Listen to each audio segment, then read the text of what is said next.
ओम शांति। आज है 14 फरवरी 2022 के ईश्वरीय महावाक्य। पहले सुनते हैं मुरली के मुख्य पॉइंट्स। बाबा ने कहा, अंधों की लाठी सिर्फ एक मैं हूँ और कोई हो न सके। मैं ही आकर ज्ञानहीन आत्माओं को इन सब बातों की रोशनी देता हूँ। सभी प्रीतमाओं का प्रीतम एक ही है, जिसको सब याद करते हैं। उनको ही बुलाते हैं कि हे परमपिता परमात्मा आओ। बाप तुमको रोज कितनी अच्छी अच्छी बातें सुनाते हैं।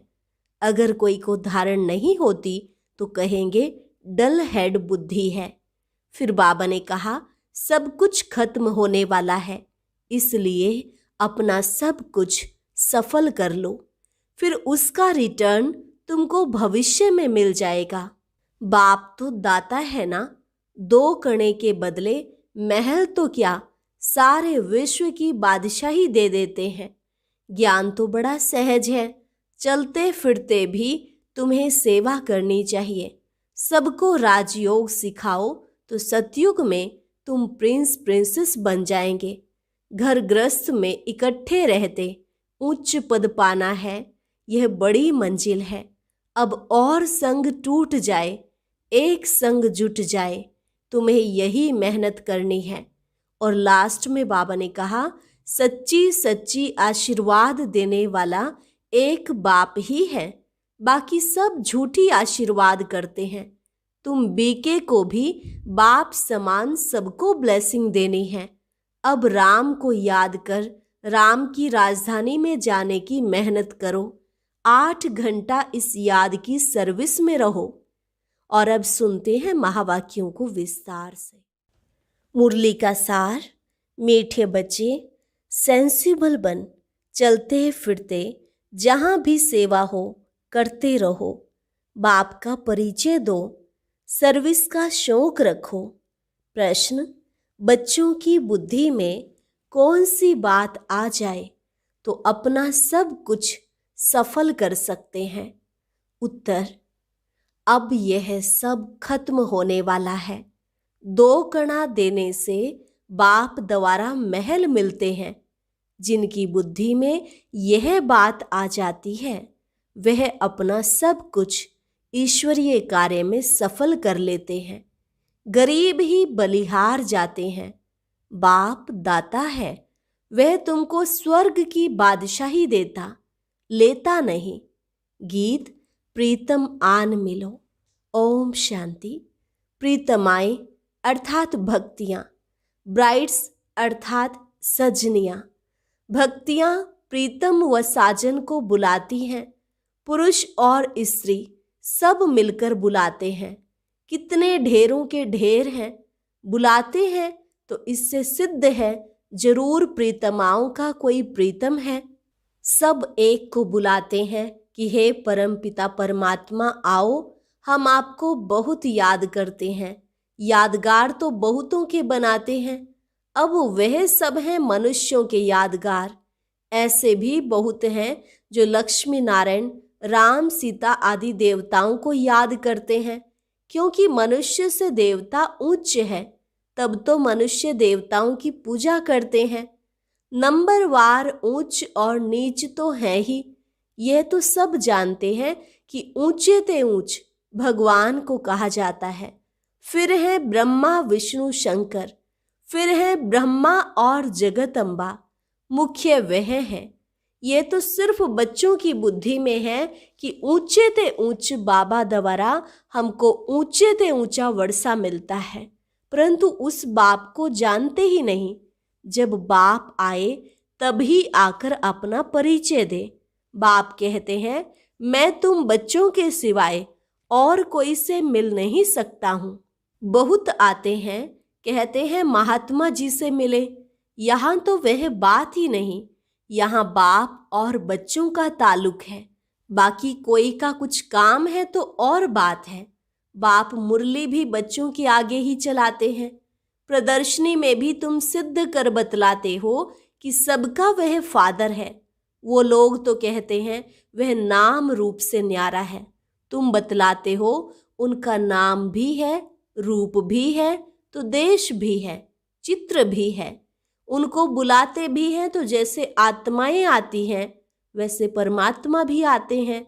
शिव के मंदिर में भी बैल दिखाते हैं, उसको नंदीगण कहते हैं। तो इससे सिद्ध है कि शिव परमात्मा आते हैं। फिर क्यों कहते हैं वह आ नहीं सकते? मनुष्य कितने बुद्धू हैं, दिखाते भी हैं। बैल की भ्रिकुटी में शिव परमात्मा भी बरोबर भ्रिकुटी के बीच में रहते हैं। भगवान को भी आना होगा तो जरूर भ्रिकुटी के बीच में ही आएगा। अब प्रदर्शनी में तुम यह भी समझा सकते हो कि नंदीगण किसको कहा जाता है। बाप कहते हैं मैं बच्चों को ही समझाता हूँ। मनुष्य कहते हैं गॉड फादर, परंतु फादर का नाम क्या है तो कोई बतला नहीं सकते। लौकिक फादर का नाम तो फौरन सुनाएंगे। शिव बाबा के नाम भी ढेर रख दिए हैं। वास्तव में नाम तो एक ही होना चाहिए। बाप ही इन सब बातों की रोशनी देते हैं। मनुष्य तो इस समय तुच्छ बुद्धि बन गए हैं, अल्फ को नहीं समझते। वेद शास्त्र आदि पढ़ना यह है भक्ति मार्ग। समझते हैं भक्ति से भगवान मिलेगा। भगत भी मनुष्य ठहरे, उन्हों को भगवान मिलना तो जरूर है, परंतु कब मिलेगा यह किसको पता ही नहीं है। भक्ति मार्ग में किसको साक्षात्कार हुआ, समझते हैं बस भगवान मिल गया, इससे मुक्ति को पा लिया। क्योंकि भगवान जब मिलते हैं तो मुक्ति ही देते हैं। वह है ही सबको मुक्ति, जीवन मुक्ति देने वाला दाता। पतितों को पावन करता, दुख हरता, सुख करता। बाप तो है ही दाता। 2 कणे के बदले महल दे देते हैं, सारे विश्व की बादशाही दे देते हैं। बाप कहते हैं अब सब कुछ खत्म होने वाला है, इस कारण इस कार्य में लगाकर सफल कर लो, तुमको रिटर्न भविष्य में मिलेगा। साहूकार कोई बाप को पा नहीं सकते, बलिहार जा नहीं सकते। गरीब बच्चे ही बलिहार जाते हैं। अगर कोई सेंसिबल हो तो रास्ते चलते भी सेवा कर सकते हैं। चलते चलते पहले किसका मित्र बन जाना चाहिए, फिर बैठकर ज्ञान सुनाना चाहिए। ज्ञान बिल्कुल ही सहज है। सिर्फ पूछो परम पिता परमात्मा का कब नाम सुना है? कितनी फर्स्ट क्लास बात है। परम पिता कहने से वे सबका बाप हो जाता है। जैसे बिच्छू नर्म चीज देखी तो डंक मारेगा। तुम भी यही धंधा करो, सबको राजयोग भी सिखलाओ तो सतयुग में प्रिंस प्रिंसेस बनेंगे। वहां तुमको गोरे बच्चे मिलेंगे। तो ये समझाना है कि बाप से वर्षा लेना है, इसमें सारी बुद्धि की बात है। बाकी साक्षात्कार तो कॉमन बात है। किसको कैसे साक्षात्कार होता है, किसको कैसे, वह भी एम ऑब्जेक्ट बतलाने के लिए। बाबा कहते हैं तुम मुझे याद करेंगे और पवित्र रहेंगे तो ऐसा पद पाएंगे। इकट्ठे रहकर पद पाना यह है बड़ी मंजिल। और संग टूट जाए, एक संग जुट जाए, इसमें ही मेहनत है। सन्यासी तो सब कुछ छोड़कर चले जाते हैं। यहाँ तो इकट्ठे रहकर बुद्धि में रखना है कि यह पुरानी दुनिया खत्म हुई पड़ी है, हमको वापस जाना है, फिर हम स्वर्ग में जाकर राज्य करेंगे। अब पुरानी दुनिया का विनाश तो होना ही है, यह बुद्धि में रख पुरुषार्थ करना है। 8 घंटा इस याद की सर्विस में रहो। कोई कहते हैं ये कैसे हो सकेगा?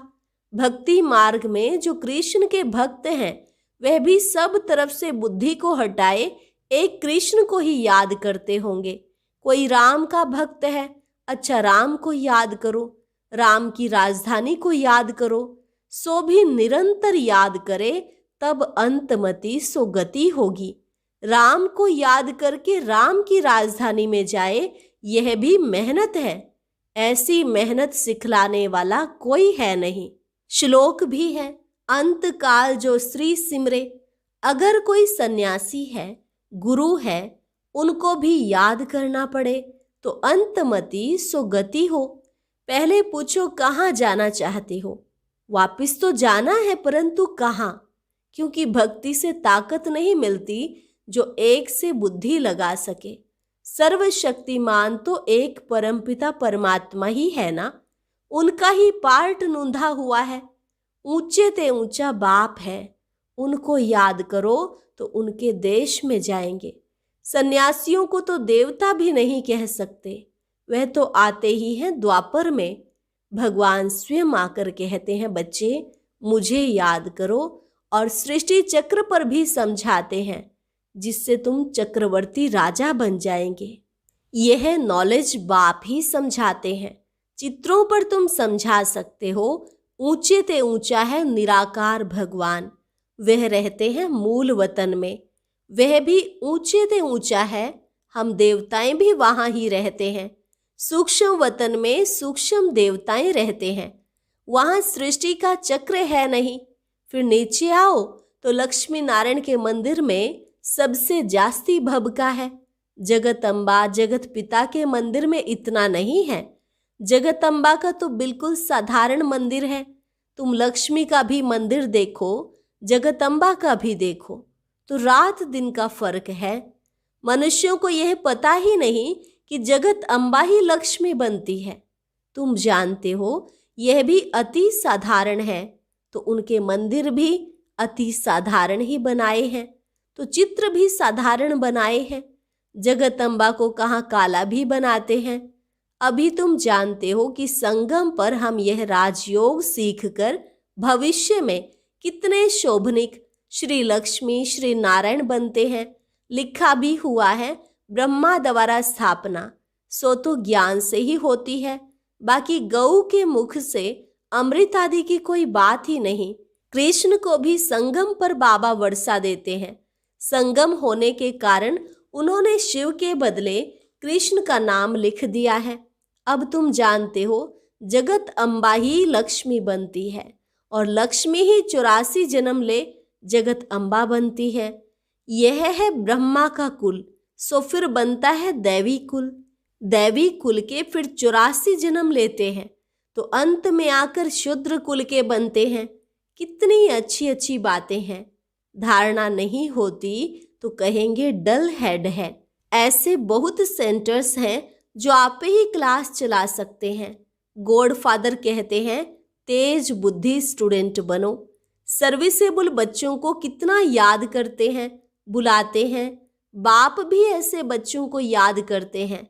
स्कूल में कोई तेज कोई डल तो होते ही हैं तो सब बच्चे, परंतु किन्हों के इतने पाप किए हुए हैं जो पुण्य आत्मा बन नहीं सकते हैं, घड़ी घड़ी गिर पड़ते हैं।